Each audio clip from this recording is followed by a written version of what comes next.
Here at the port, waiting to get loaded. Figured I'll chop it up with y'all real quick while I sit here and wait. One of my boys. So, I know a lot of people are thinking like, how will I get a job fresh out of CDL school? Like, do I really need experience to come out here and drive a truck? Like, what to expect, things of that nature. And I guess I'll spend a couple minutes touching on this topic while I sit here and wait. First thing I'm going to tell you, whatever you learn in CDL school, the minute you get your license, throw it out the window. And why I say that, these CDL schools are designed to teach you how to pass the road test, teach you how to get your CDL license, and then get behind the wheel of these trucks. However, they do not teach you real life experiences. They do not teach you what to expect when you're out here. They don't teach you all the different real life scenarios of backing up a truck. Like here in the port, there's a lot of movements going on while you're trying to alley dock. And a lot of the times, you see where I'm situated, I had to blindside. CDL school, they make it, oh, you gotta always try to sight side. My last company I worked with, I did a lot of blindside backing off major roads. So that's why I say whatever you learn in CDL school, you may have to just throw it out the window the minute you get your license, and that true experience, you get it once you're on the road. You know, 99% of what I know now, 3 years later as a CDL holder, is off of what I've experienced out here on the road by myself. You know, in school, they just follow what I think is just a general handbook of, hey, this is what the examiner is going to want to see from you so you can pass and get your license, such as double clutching. Like, to be honest with you, I drive a 10-speed, and I can't tell you the last time I double clutched. Actually, I can, when I was in school. Same thing for sight side back end. The last time I did that was probably over a week ago. You know, most of the time, it's easier for me to just blindside it, or I'm forced to just blindside in the position I'm at because the sight side, there's not enough space. So it's like, you're just gonna learn when you're out here, and I don't want anyone to get overwhelmed thinking, hey, I'm in CDL school, all of this just seems foreign to me. You know, my first time in CDL school, I won't even lie, you know, scrawny, skinny guy, put my foot down on a clutch, and they're telling you, oh, you gotta hold the clutch, be safe, hold the clutch, and you got an inspector a couple feet away from the truck, you know, one slip of the clutch, and I run this guy over, and you know, my legs are shaking because I'm not used to holding this heavy clutch for extended periods of time. You know, things of that nature, backing up. Now it's like muscle memory. You know, I drive the truck with I can drive the truck with my eyes closed, just off of how much experience I've gained just out here. Also, you know, another thing in regards to experience, you know, you can do your pre-trip, your post-trip, you can do your in-trips as they tell you to do it, and guess what? Your truck is still gonna have problems. You know, and that's why it's really important to gain that experience on knowing what to look for in those pre-trips and those post-trips. And what I like to suggest to everyone is mid-trips. You know, anytime I stop, just like now I'm parked up, I stop. You know, I like to check my tire pressures. I like to check under the hood, see if there's anything leaking, you know. And this way you save yourself thousands of dollars when you're an owner and operator, or you save your company thousands of dollars in yourself downtime from not working. You know, that's another thing you learn with experience. What to do. You get your own little routine going, you know.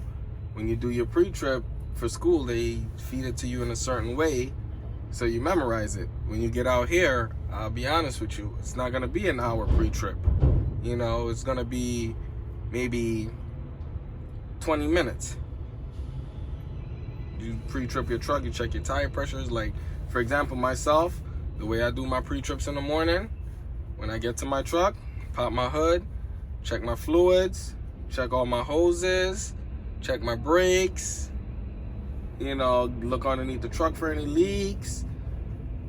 You know, I turn her on, primer, wait a few seconds, start her up.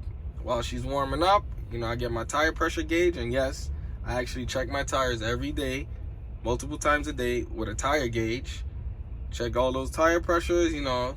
If I'm doing the left side tires, turn that left signal on and just walk the length of the truck. Oh, I always check my fifth wheel. I never drop my trailer when I park overnight, but I'll always check that fifth wheel, always check those lines. You know, I get to the passenger side of the truck, same thing, turn that right side signal on, walk over there, check the tire pressures on both the tractor and the trailer.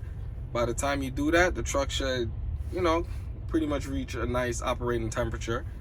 And you familiarize yourself with the truck, and you catch any problems, you know. And a lot of people working for companies, they really don't do it. You know, the last company I worked with, when I had the first few months I started, I'll be honest, nobody did pre-trips. Guys would just jump in the truck, start the trucks, and go. And I did the same thing because I'm fresh out of CDL school. I'm just going off of what I see my coworkers are doing, the people that I see with the experience, and I feel like know what they're doing. So I followed what they were doing. Then, you know, a lot of times the trucks were breaking, and management started cracking down on guys actually doing pre-trips. And you'll believe it or not, a lot of the trucks spent less time in fleet maintenance because guys were catching things before they went out for the day. And you know, you'll notice that in experience.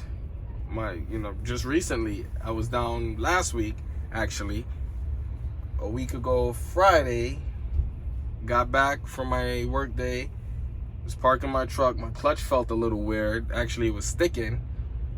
Parked the truck, you know, was going through the truck, seen a new puddle underneath the truck that I've never seen before, and lo and behold, my clutch hydraulic line broke. Now, if I didn't do a post trip, you know, I would have never caught that. It's a Friday. I was able to run up to the dealer and grab the parts I needed. My boy is a mechanic, so, you know, he pulled up on me, got me right on Sunday. However, you know, sometimes things don't go as planned. And in that situation, unfortunately, we needed a machine to bleed the air out the line, so I ended up having to get a tow to my local shop, you know, the primary shop I use by my house, and, you know, quick simple fix. And I used that time too, while the truck was down, ended up just getting a PM, you know, getting the truck ready for winter. So that's another thing you'll learn with experience, is like, hey, if your truck is going in a shop for one thing, if you know something else is coming up soon, absolutely try to get it done. And if you have the finances, I should say, don't try to break the bank to do something because you feel like you need to. If the finances aren't there and you think it can wait, by all means wait. But my belief is, if I'm gonna take a day off for any type of family obligation, or, you know, I'm just gonna take a couple days off for vacation, I try to put the truck into the shop to kind of get work done, to limit my downtime. I know if I feel sick or something of that nature, and I know I'll be out for a couple days, you know, I'll call the shop up, and I know something needs to be done with the truck, I try to get the truck done in that time frame as well. So, you know, that's something, again, you'll learn with experience. I'm on my first full year of being an owner-operator, and, you know, it has its ups, its downs. And versus company, I tell you what, each day I learn something new that makes me a better professional truck driver, and also a better business owner. And no one could have prepared me for what I've been going through. No one. I'll be honest with you. No one could have prepared me for all the experiences I've gained. No one could have prepared me to navigate you know, the highways of New York City, New Jersey, when there's detours. No one could have prepared me in school for this stuff. You know, I learned on my own. And again, there was no school for teaching the ports. I knew no one that ran the ports.